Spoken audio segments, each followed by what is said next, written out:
it's almost obvious. Um, you know, what like what matters most to you in your contribution here? That. I mean, there's a piece that's selfish. I recognize. I mean, Mm-hmm.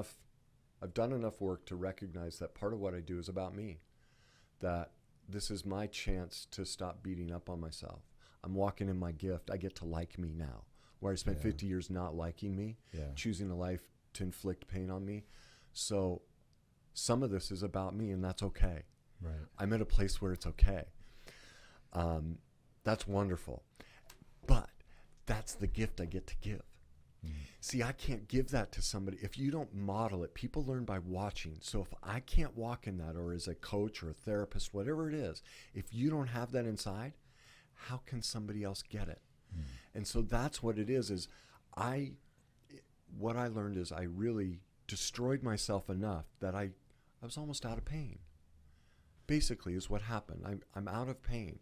And so I was left with a choice: kill myself or choose what would happen.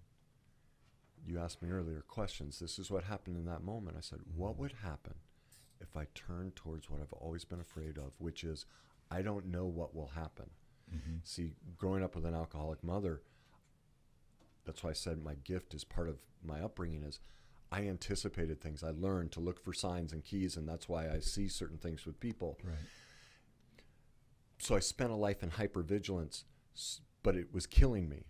And so I had to let go and go, I'm going to wake up tomorrow and have no clue what to do. And I did. I woke up the next day. I walked out of my bedroom and I just sat there and I stood there and I just started crying. I'm like, what do I do?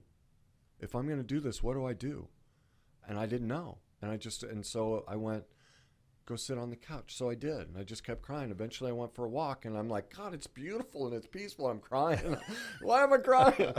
And from that point on, I just started walking in me and my instinct. Mm.